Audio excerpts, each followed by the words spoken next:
Assalamualaikum warahmatullahi wabarakatuh. Perkenalkan, saya Ahmad Fakhrur Razi dari Fakultas Ekonomi dan Bisnis Islam, jurusan Ekonomi Syariah. Saya di sini akan menjelaskan materi tentang kaidah isyarat nas. Dalam kajian usul fikih, pemahaman mengenai Al-Quran dan hadis tidak cukup dilakukan secara tekstual. Bahasa wahyu memiliki kedalaman makna yang memungkinkan lahirnya hukum-hukum Islam yang tidak selalu disebutkan secara eksplisit. Salah satu metode yang paling penting untuk kita pahami makna tersebut adalah dengan menggunakan isyarat nas. Apa itu isyarat nas? Isyarat nas ialah petunjuk hukum yang tersirat dalam teks. Maka dalam video kali ini saya akan menjelaskan mengenai isyarat nas, mulai dari pengertian, kedudukan, contoh, penerapan, serta relevansi isyarat nas dalam konteks Islam kontemporer. Yang pertama yaitu isyarat nas. Apa pengertian isyarat nas? Isyarat nas adalah makna hukum yang tidak dimaksudkan secara langsung oleh redaksi lafaz, namun melekat sebagai konsekuensi logis dari suatu makna utama nas tersebut. Makna ini tidak berdiri sendiri, melainkan muncul karena keterkaitan yang tidak terpisahkan dengan lafaz nas tersebut.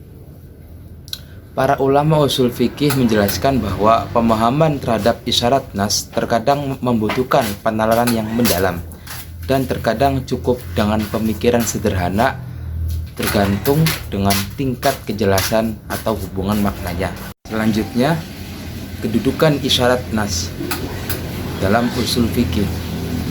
Dalam usul fikih, makna nas atau isyarat nas menempati posisi setelah ibarah nas, namun memiliki kekuatan hujah yang lebih tinggi dibandingkan kias. Hal ini terjadi karena isyarat nas tetap bersumber langsung dari lafaz syar'i. Oleh sebab itu, apabila terjadi pertentangan antara isyarat nas dan kias, maka isyarat nas harus didahulukan. Kedudukan ini menunjukkan bahwa pentingnya isyarat nas sebagai suatu metode istinbat hukum yang tetap berakar pada teks wahyu. Berikutnya, beberapa contoh penerapan isyarat nas.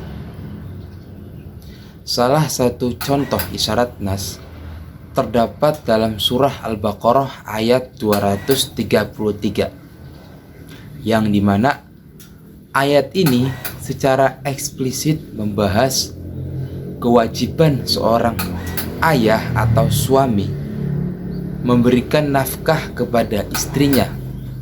Namun melalui isyarat nas dapat dipahami bahwa tanggung jawab ekonomi keluarga berada pada pihak ayah dan bahwa nasab anak akan dikaitkan kepadanya.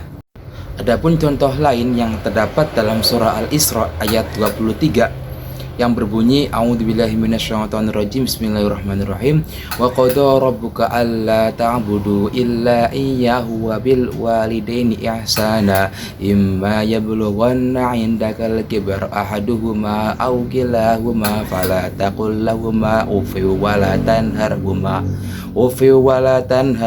wa qul lahumā qawlan karīmā, yang artinya Tuhanmu telah memerintahkan agar kamu jangan menyembah selain Dia dan hendaklah berbuat baik kepada ibu dan bapakmu. Jika salah seorang di antara keduanya atau kedua-duanya sampai berusia lanjut dalam pemeliharaanmu, maka sekali-sekali janganlah engkau mengatakan kepada keduanya perkataan "ah", dan janganlah engkau membentak keduanya, serta ucapkanlah kepada keduanya perkataan yang baik. Larangan ini secara implisit menunjukkan bahwa segala bentuk ucapan atau tindakan yang lebih menyakitkan dari sekedar mengucapkan kata kepada orang tua juga termasuk perbuatan yang diharamkan. Berikutnya pembahasan mengenai isyarat nas di era modern. Dalam konteks modern, isyarat nas memiliki peran yang sangat penting sebagai jembatan antara teks wahyu dan realitas sosial yang terus berkembang. Ada banyak persoalan kontemporer yang tidak disebutkan secara eksplisit di dalam nas, namun dapat dijawab melalui pemahaman makna implisit yang terkandung di dalamnya.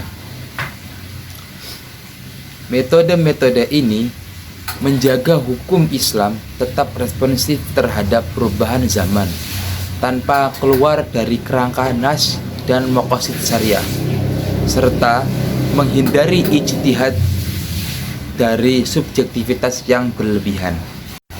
Selanjutnya, sebagai penutup dapat disimpulkan bahwa isyarat nas merupakan salah satu metode penting dalam usul fikih untuk memahami makna hukum yang tersirat dalam Al-Quran dan hadis.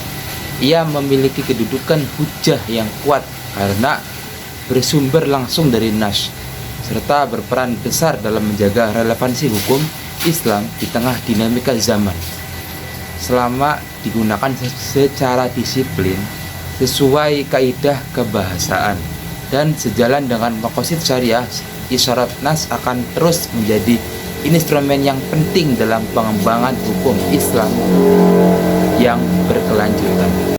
Cukup sekian dari materi yang dapat saya sampaikan mengenai kaidah tentang isyarat nas. Kurang dan lebihnya mohon maaf. Wabillahi taufiq wal hidayah. Wassalamualaikum warahmatullahi wabarakatuh.